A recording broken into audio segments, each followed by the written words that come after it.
যে পরিবারে কেউ জানতই না ইউপিএসসি কী, সেই পরিবার থেকেই উঠে এলেন কেরলের প্রথম আদিবাসী মহিলা আইএএস অফিসার।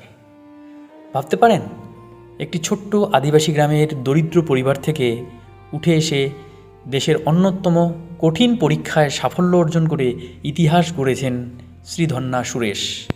আজ জানুন তার অবিশ্বাস্য সংগ্রামের গল্প। কেরলের ওয়েনার জেলার একটি ছোট্ট আদিবাসী গ্রামে জন্ম শ্রীধন্যা সুরেশের।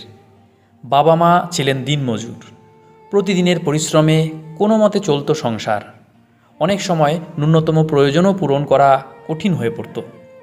কিন্তু এই অভাব কখনো তার স্বপ্নকে থামাতে পারেনি। সরকারি স্কুলে পড়াশোনা শেষ করে তিনি প্রাণীবিদ্যায় স্নাতক ও স্নাতকোত্তর ডিগ্রি অর্জন করেন। এরপর তিনি ঠিক করেন দেশের মানুষের জন্য কাজ করবেন। সেই লক্ষ্যেই শুরু হয় ইউপিএসসি সিভিল সার্ভিস পরীক্ষার প্রস্তুতি। কিন্তু সামনে ছিল একের পর এক বাধা। দামি কোচিংয়ের সুযোগ ছিল না, পর্যাপ্ত বই ছিল না, পড়ার পরিবেশও ছিল না, সীমিত। তবুও তিনি হাল ছাড়েননি। নিজের সামর্থ্যের মধ্যেই নিরলস পরিশ্রম চালিয়ে গেছেন। এর মধ্যেই আসে আরেকটি বড় চ্যালেঞ্জ। ইউপিএসসির ইন্টারভিউ দিতে তাকে দিল্লি যেতে হবে। কিন্তু সেই ভ্রমণের খরচ বহন করার সামর্থ্য পরিবারের ছিল না। ঠিক সেই সময় সমাজের কিছু শুভাকাঙ্ক্ষী মানুষ তার পাশে দাঁড়ান। তাদের সাহায্যেই তিনি ইন্টারভিউ দিতে যেতে সক্ষম হন।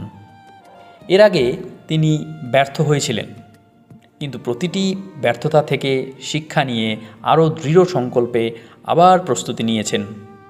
অবশেষে 2018 সালে ইউপিএসসি সিভিল সার্ভিস পরীক্ষায় অল ইন্ডিয়া র্যাঙ্ক 410 অর্জন করেন।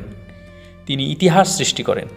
তিনি হয়ে ওঠেন কেরলের প্রথম আদিবাসী মহিলা আইএএস অফিসার।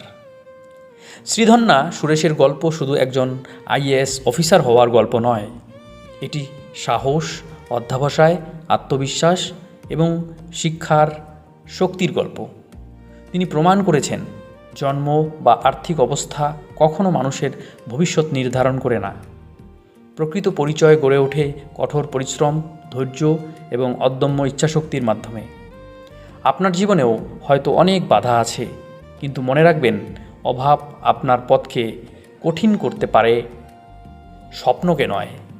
তাই স্বপ্ন দেখুন, নিরলস পরিশ্রম করুন, ব্যর্থতাকে ভয় নয় শিক্ষা হিসেবে গ্রহণ করুন, কারণ আজকের সংগ্রামই আগামী দিনের সাফল্যের ভিত্তি।